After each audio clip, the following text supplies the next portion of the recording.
I want to show you how to do this cool stitch. You know, for the longest time, I thought these little guys were called gooseberries.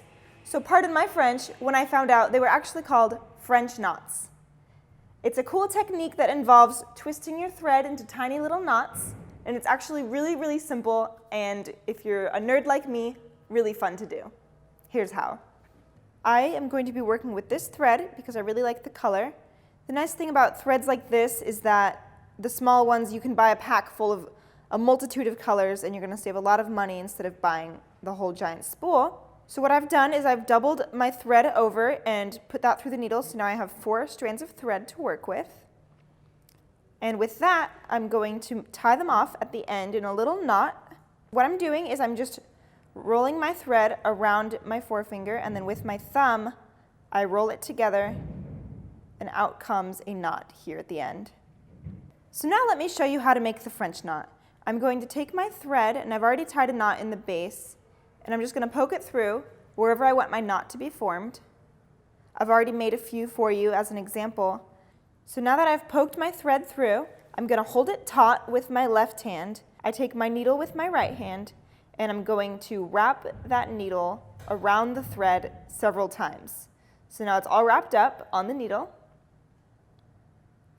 And then I'm going to poke it back through the hole, still holding it tight in my left hand.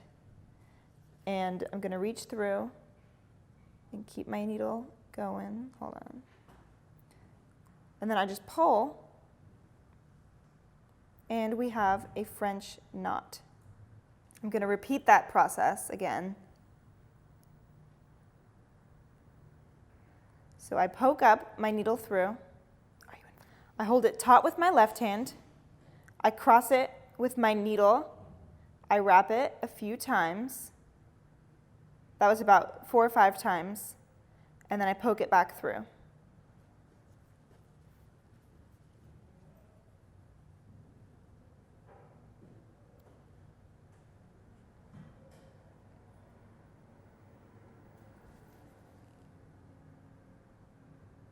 Ta-da! The French knot.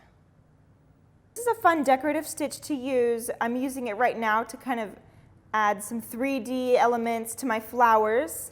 And you know, I just think it's so cute and I love doing it. It takes very little time, so much so that it's kind of addicting. It's going to be hard for me to stop to move on to my next thing right now. But yeah, just experiment at home and have some fun with it. Use different colors. Do whatever you need to do and have fun decorating your own pillows at home and hand stitching them. Next up, I'm going to show you another cool technique. Now I'm going to show you another embroidery technique. This is called the chain stitch. It looks very elegant and it's really easy to do.